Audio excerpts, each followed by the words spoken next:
Assalamualaikum warahmatullahi wabarakatuh. Kembali lagi kawan di Legenda Catur Dunia, masih dari Champions Tour 2025 seri keduanya Chess.com Classic yang sudah masuk ke event utama kawan, diikuti oleh 16 Super Grandmaster. Di hari pertama tadi malam memainkan dua babak sekaligus kawan, seperti yang nampak di bracket ini. Magnus Carlsen melaju mulus babak demi babak.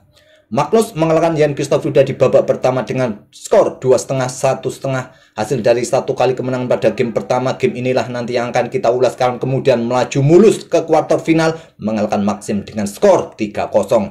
Nanti Magnus Carlsen di semifinal akan berhadapan dengan Nordibek Abdusatov yang mengalahkan WY di kuarter final, ataupun Denis Lazovic di babak pertama.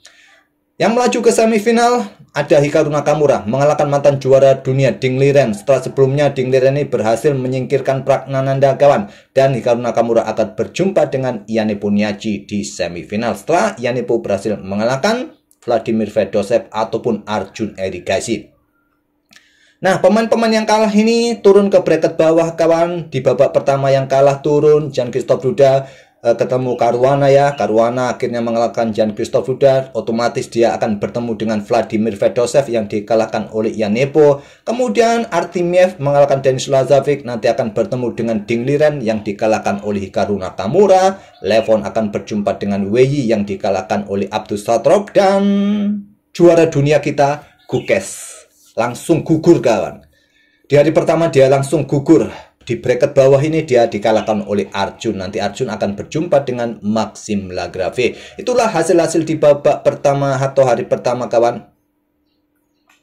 Itulah hasil-hasil di hari pertama kawan. Langsung kita ke papan permainan. Kita lihat permainannya King Magnus terlebih dahulu. Dan game yang cukup menarik, bisa jadi bahan pelajaran ataupun hiburan. Permainan Magnus Carlsen di babak pertama kawan, menghadapi Jan-Christoph Ruda di game pertama. Oke, langsung saja Magnus pegang putih mengawali dengan pion D4, kuda F6 dari Jan-Christoph Ruda, pion C4, pion E6, persiapan Nimzo Indian jika kuda C3. Magnus bermain dengan anti Nimzo dengan kuda F3 dan pion D5 Queen's Gambit decline. Magnus menolaknya, memilih dengan jalur permainan Catalan opening, pion G3. Nah, banyak sekali opsi yang bisa kalian pilih ya. Yang sering saya tunjukkan gajah E7, kali ini tak perlu saya tunjukkan lagi. Saya akan tunjukkan jalur ketiga dengan gajah B4 check. Blokade dengan gajah D2, kebanyakan tarik mundur kawan ke E7 kembali. Kemudian gajah G2, rokade-rokade, pion C6 akan dilanjutkan oleh hitam. Atau menteri C2 putih, pion B6 kawan. Dan kalian mungkin tempatkan gajah di diagonal ini sekarang, untuk berikan tempat bagi kuda ini ya. Oke kawan, di sini pion dipukul pion C4, pilihan Jan-Christoph Ruda. Magnus dengan gajah G2, dan hitam bisa melanjutkan dengan pion A6 kawan, atau kuda C6, gajah B4 check, atau langsung pion C5 bisa juga dilanjutkan oleh hitam di posisi ini. Gajah B4 check. Harapan blokade dengan gajah mungkin langsung melakukan pertukaran, tapi memilih dengan kuda C3. Magnus ingin menjaga gajahnya selama mungkin di atas papan. Rokade-rokade. Setelah kuda C6, Magnus bermain dengan pion A3. Lebih kuat engine menyarankan menteri yang keluar peta A4. Oke, Magnus ingin memaksa pertukaran kawan, supaya hitam tidak mempunyai gajah lagi. Gajahnya pincang, tersisa gajah terang. Memang berhasil merusak struktur pion ya jika melakukan pertukaran, tapi putih akan mempunyai center yang kuat juga. Memilih dengan gajah mundur ke E7. Ada pion E4 sekarang. Magnus kuasai baris kelima pertahanan hitam kawan, dan jelas ya, pion ini akan didorong maju ke E5 untuk mendapatkan ruang di F6 ataupun D6. Pion A6. Pion H4. Ya, sudah saatnya pion ini juga didorong. Memang ide pion H4 ini tidak terlalu kuat menurut engine, tapi Magnus mungkin baru akan dorong maju pionnya. Kuda ataupun gajah siap bergerak kawan, diikuti nanti menteri keluar ke peta H5. Memang terlihat jelas taktiknya seperti itu. Dan kuda A5, langkah kuatnya kawan. Saya akan tunjukkan jalur engine-nya. Kuda A5, ada pion E5, kuda D5, kuda G5, pion H6, kuda H3, dan melanjutkan dengan pion C6. Ya, tutup semua permainan sisi menteri kawan.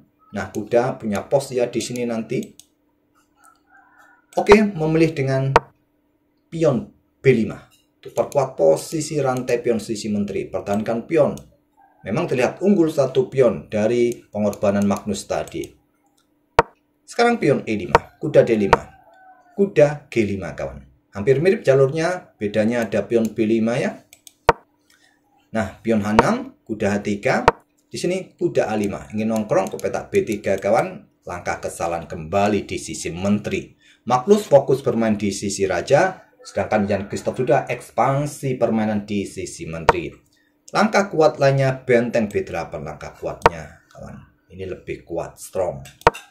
Dengan langkah kuda A5, Magnus Carlsen mencoba menerobos lewat sisi raja langsung pin pion dan juga persiapan meluncur gajah.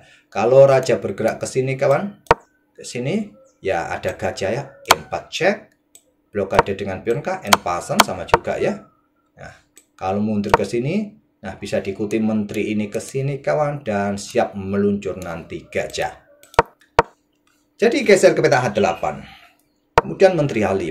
Nah, seperti yang ditunjukkan, menteri keluar ke E8 merupakan jawaban terkuat. Tapi Jan Christoph sudah raja geser ke G8. Dengan menteri ke peta E8 kawan, kalaupun ada gajah meluncur, jangan ambil gajah ini, jangan ambil. Kalau kalian memaksa ambil pion ini, posisi raja kalian telanjang skak. Nah, nanti diikuti dua kuda ini siap mendukung menteri, gajah pun siap mendukung menteri, ancaman skakmat yang sulit kalian hentikan atau kalian bisa kehilangan banyak perwira lagi.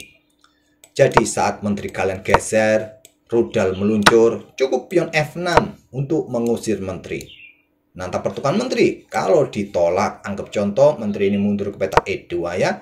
Nah, baru sekarang ambil kawan, ambil. Kalau tadi pertukaran menteri, ambil balik menggunakan benteng. Tapi tadi raja G8 dan rudal diluncurkan oleh Magnus Carlsen, ambil pion H6. Diambil. Kalau ditolak dengan pion G6, ambil contoh usir menteri, menteri G4 saja.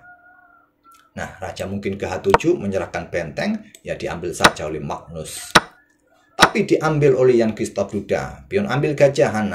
Menteri ambil balik. Seperti yang saya sebutkan kawan. Kuda ini bisa saja lompat nanti kawan ke petak G5. Disusul atau dengan kuda ke E4 terlebih dahulu. Atau caplok kuda ini terlebih dahulu. Kuda manuver-manuver ke sini bisa jadi kawan. Apalagi gajah terang ini juga siap sedia untuk mendukung menteri di H7, G7, checkmate. Jadi kuda pukul kuda C3. Ya, tadi gajah B7 yang kuat kawan. Magnus ambil balik dulu. Pion ambil kuda C3.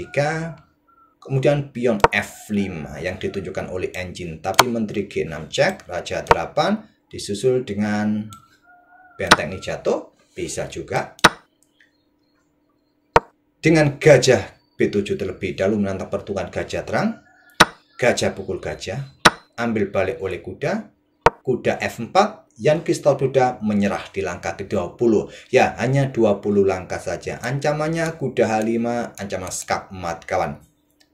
Ambil contoh, benteng kalian geser ya. Di sini tetap kuda H5, gajah bergerak ke sini, ancam menteri, kuda F6 cek.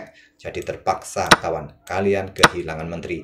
Ambil contoh lagi, pion F5, kalian dorong, berikan tempat bagi benteng. Menteri G6 cek. Raja H8 dan diikuti bisa cek lagi atau ambil pion di sini garbu dan skakmat di sini. Checkmate-nya di sini. Kalau ke sini ya kalian menyerahkan benteng ya, benteng. Hancur lebur kawan, hancur lebur. Oke, itulah kawan game Magnus melawan Jan Christoph Duda di babak pertama. Game pertama cukup pendek, hanya dengan 20 langkah saja. Begitu mudahnya Magnus Carlsen ya yang main. Kalau kita kok susah banget, susah banget. Oke, semoga permainan mereka berdua bisa menghibur dan kita akan bertemu di video-video berikutnya. Wassalamualaikum warahmatullahi wabarakatuh.